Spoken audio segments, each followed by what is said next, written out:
कार्तिक महामहत्तम अध्याय 8। हरे कृष्णा, राधे राधे।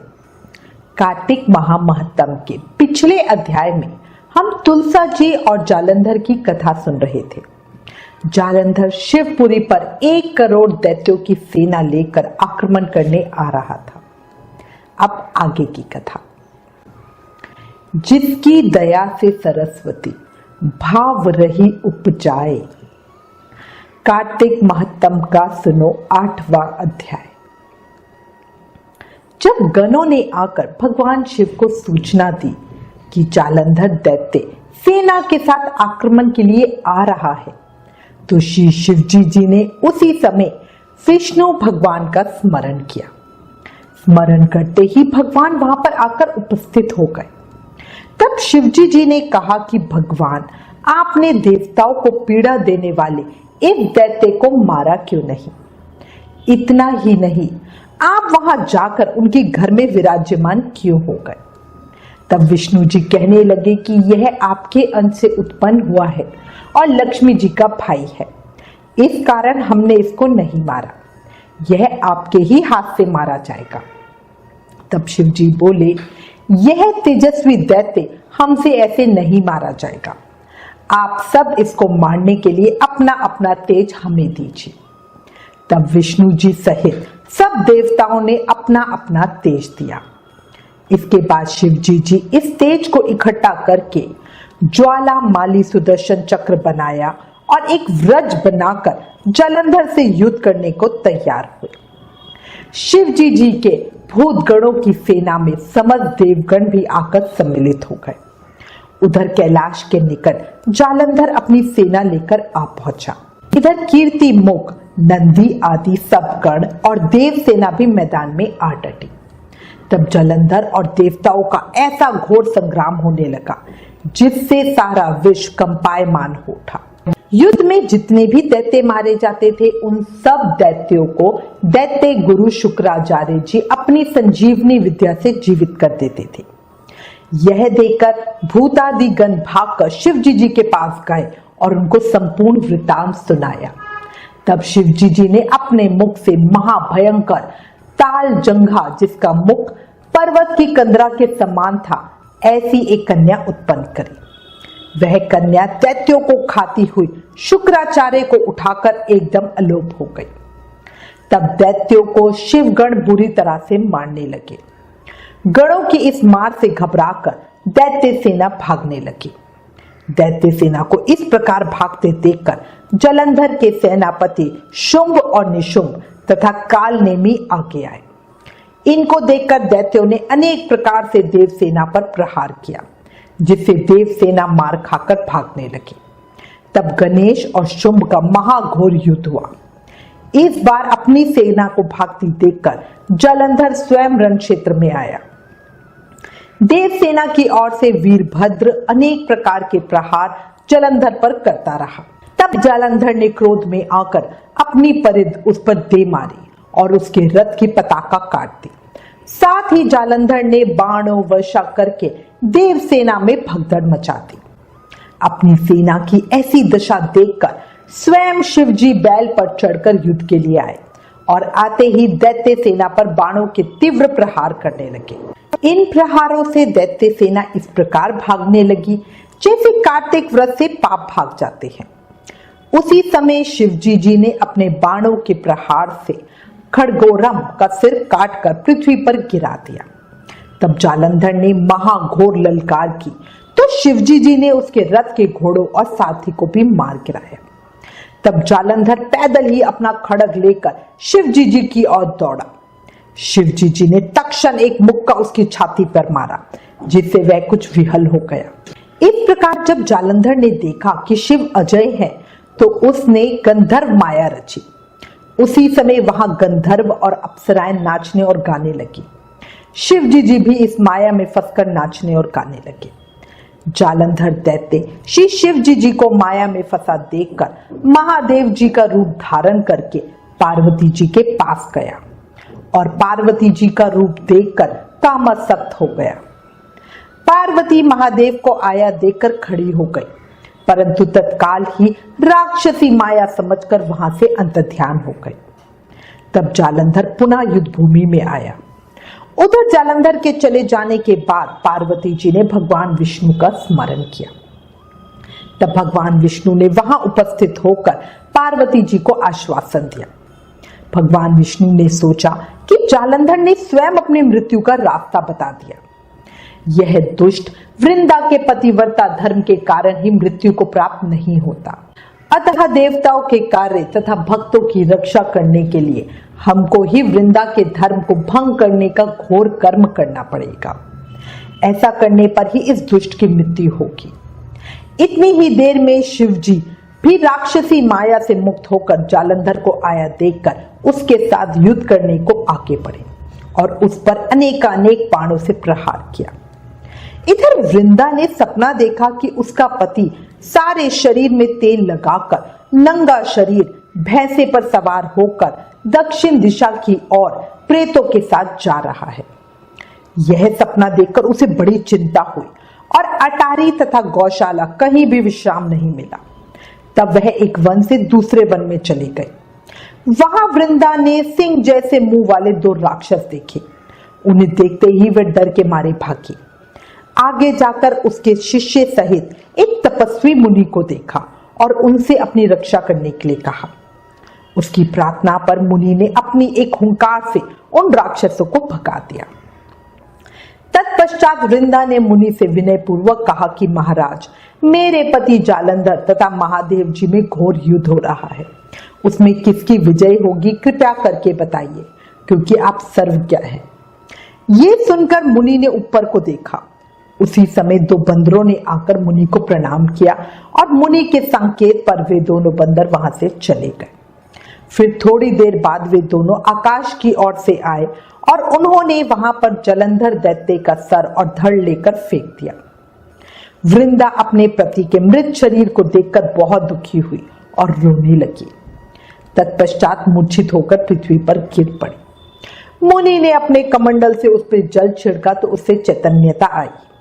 तब वह पुनः विलाप करती हुई मुनि से बोली, महाराज, जिसने देव, गंधर्व और विष्णु सहित तीनों लोकों को जीत लिया, वह शिव के हाथ से कैसे माना गया?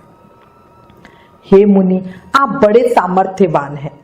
किसी प्रकार मेरे पति को फिर से जीवित कर दीजिए।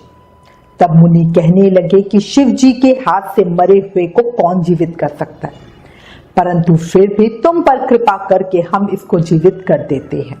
ऐसा कहकर मुनि अंतर्ध्यान हो गए और जालंधर जीवित होकर वृंदा के साथ प्रेमालाप करता हुआ आलिंगन वृद्ध हो गया। वृंदा भी अपने पति के वेश में विष्णु के साथ उस वन में रमन करती रही, परंतु एक दिन मैथुन के पश्चात अपने पति के वेश में विष्णु जी को देखकर वे अत्यंत क्रोधित हुई और श्राप देती हुई बोली कि तुमने मेरा पतिव्रत धर्म नष्ट किया है, इसलिए मैं तुमको श्राप देती हूँ। निश्चित ही वह कपट मुनि तुम ही थे और तुमने जो 2 राक्षस कपट के बनाए थे वही कालांतर में तुम्हारी स्त्री का हरण करेंगे, और जो तुम्हारा शिष्य था वह बंदर रूप धारण करके तुम्हारी सहायता करेगा। फिर कहा कि तुम अभी पत्थर हो जाओ। नारद जी कहने लगे, हे राजा पृथु, भगवान विष्णु ने देवताओं तथा अपने भक्तों के कार्य के लिए पतिव्रता वृंदा का यद्यपि शील हर लिया, परंतु वे मन ही मन अत्यंत दुखी हुए और बोले, हे वृंदे, मैंने तुम्हारे श्राप को ग्रहण किया, अतः मैं अवश्य शिला रूप में हो जाऊंगा, परंतु तुम भी वृक्ष रूप होकर मुझको मिलोगी। उसी समय वृंदा अपने पति के चरणों का ध्यान करके विष्णु जी के मना करने पर भी अग्नि में प्रवेश कर गई और विष्णु जी वृंदा का स्मरण करके उसकी चिता की भस्म में लौटने लगे। नारद जी कहते हैं, हे राजा पृथु, उधर युद्ध में जालंधर दैत्य ने शिव जी को अति बलवान समझकर राक्षसी माया से पार्वती बने और उन्हें मारने लगे। उसकी इस माया को देखकर शिव जी नीचे को मुख करके बैठ गए। तभी अच्छा अवसर देखकर जालंधर ने अनेक बाण शिव जी को मारे। इस प्रकार शिव को संकट में ग्रसित देखकर विष्णु भगवान वहां पर आए और शिव जी को राक्षसी माया का ज्ञान कराया। तब शिव जी बड़े भयंकर वेग से राक्षसों को मारने लगे। शिव जी की इस तीक्ष्ण बाण वर्षा के आगे शुंभ और निशुंभ भी ना ठहर सके और वे युद्ध से भाग खड़े हुए। तब शिव जी ने उनको श्राप दिया, क्योंकि तुम युद्ध क्षेत्र से भाग गए हो इसलिए पार्वती के हाथ से मारे जाओगे। उधर जिस समय वृंदा का पतिव्रत धर्म नष्ट हुआ तभी जालंधर का बल समाप्त हो गया। ठीक उसी समय विष्णु जी ने अपना सुदर्शन चक्र अपने तेज सहित शिव को दिया। फिर शिव जी ने अपना ऋषियों का, पतिव्रता स्त्रियों का तथा ब्रह्मा जी का तेज उसमें जोड़कर जालंधर दैत्य पे छोड़ दिया, जिससे उसका सर कटकर भूमि पे गिर गया। सर और धड़ अलग होते ही जालंधर का तेज उसके शरीर से निकलकर श्री शिव जी में तथा वृंदा का तेज श्री पार्वती जी में समा गया। उधर भगवान विष्णु वृंदा की चिता में लौटने लगे। तब सब देवताओं ने शिव जी की स्तुति करी और कहा कि महाराज, जालंधर को मारकर आपने देवताओं का बड़ा उपकार किया, परंतु एक बहुत बड़ा महान अनर्थ हो रहा है, कृपया करके उसका भी कुछ उपाय कीजिए। भगवान विष्णु वृंदा के पतिव्रता धर्म से मोहित होकर लगातार उसकी चिता भस्म पर लौट रहे हैं और किसी प्रकार का विश्राम नहीं कर रहे। तब शिव जी ने कहा कि हे देवताओं, तुम सब भगवान की योग माया की शरण में जाओ, वही सब संकट हरेगी। तब सब देवता योग माया की शरण में आकर उसकी स्तुति करते हुए बोले, हे देवी, आप सारे जगत को उत्पन्न करने वाली, पालन और नाश करने वाली हो। सतोगुण, रजोगुण और तमोगुण तुमसे ही उत्पन्न हुए हैं। ऐसी देवी को हमारा नमस्कार है। तुम्हारी माया को ब्रह्मादि देवता भी नहीं जानते, उस देवी को हमारा नमस्कार है। जिसके भक्तगण अनादर तथा मोह को प्राप्त नहीं होते, ऐसी मूल प्रकृति को हमारा नमस्कार है। उस समय देवताओं ने एक तेज देखा और आकाशवाणी सुनी कि गौरी, लक्ष्मी और सरस्वती रजोगुण, सतोगुण और तमोगुण रूप में मैं ही हूं। वही तीनों तुम्हारा कार्य सिद्ध करेगी। उन देवियों की आराधना करो। फिर उन तीन देवियों ने प्रकट होकर 3 बीज दिए और कहा कि इन 3 बीजों को जहां पर विष्णु जी है जाकर बो दो और अपना कार्य सिद्ध करो। देवताओं ने तीनों बीज ले जाकर जहां पर वृंदा की चिता पर भगवान विष्णु लौट रहे थे जाकर बो दिए। उन तीनों बीजों में से 3 वृक्ष उत्पन्न हुए। रजोगुण सरस्वती से आंवला, तमोगुण गौरी से तुलसी और सतोगुण लक्ष्मी से मालती हुई। श्री लक्ष्मी जी ने अपना बीज ईर्ष्या युक्त होकर दिया था, इसलिए मालती भगवान पूजा में निंदित तथा आंवला और तुलसी भगवान को अति प्रिय है। इस प्रकार वृंदा ने वृक्ष रूप होकर भगवान शालग्राम से संयोग किया। इसी कारण कार्तिक के उद्यापन में भगवान की पूजा तुलसी के मूल में होती है।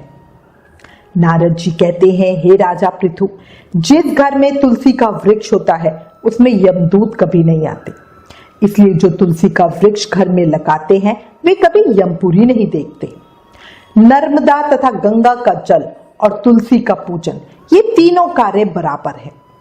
चाहे मनुष्य कितना ही पापी क्यों ना हो, परंतु मृत्यु के समय जिसके प्राण मंजरी सहित निकल जाते हैं, वे पापों से मुक्त होकर भगवान के बैकुंठ धाम को प्राप्त हो जाते हैं। जो मनुष्य तुलसी तथा आंवले की छाया में अपने पितरों का श्राद्ध करता है, उसके पितर मोक्ष को प्राप्त हो जाते हैं। जो मनुष्य आंवले का फल तथा मंजरी युक्त तुलसी दल मुख में रखता है, वह साक्षात विष्णु जी के समान है। जो मनुष्य कार्तिक मास में आंवले की छाया में भोजन करता है तथा रुद्राक्ष की माला धारण करता है, उसके धर्म, अर्थ, काम और मोक्ष सब कार्य सिद्ध हो जाते हैं। नारद जी कहते हैं, हे राजा पृथु, तुलसी और आंवले का महत्व ब्रह्मा जी भी कहने में असमर्थ है। जो कोई इस कथा को पढ़ता अथवा सुनता है, वह भी मोक्ष को प्राप्त हो जाता है। कार्तिक महामहत्तम अध्याय 8 समाप्त। कल कार्तिक महामहत्तम के अगले अध्याय को सुनेंगे। इस अध्याय में हमने बहुत सारी नई चीजें जानी। भगवान विष्णु को शिव जी ने सुदर्शन चक्र दिया था, कैसे वृंदा वृक्ष रूप में आई, मालती भगवान पर क्यों नहीं चढ़ाई जाती। ऐसी अनेकों ही बातें इस कथाओं में हम सीख रहे हैं, सुन रहे हैं, समझ रहे हैं। और तभी मैं कहती हूँ, कार्तिक महात्म सुनने से सिर्फ हमें पुण्य फल नहीं मिलता, ज्ञान भी मिलता है। इसलिए ज्यादा से ज्यादा कोशिश करें कि आपके आसपास भी सभी इस कार्तिक महात्म को सुने। हर समय हर पल नाम जाप करते रहो और याद रखो, कलयुग केवल नाम आधारा। सिर्फ नाम जाप करके ही हम प्रभु प्रेम, भक्ति, मुक्ति, दर्शन सब पा सकते हैं। इसलिए प्रेम से, मन से, भाव से अपनी हर सांस के साथ बोलो, हरे कृष्ण कृष्ण कृष्ण हरे हरे, हरे राम राम राम हरे हरे। जय श्री कृष्ण।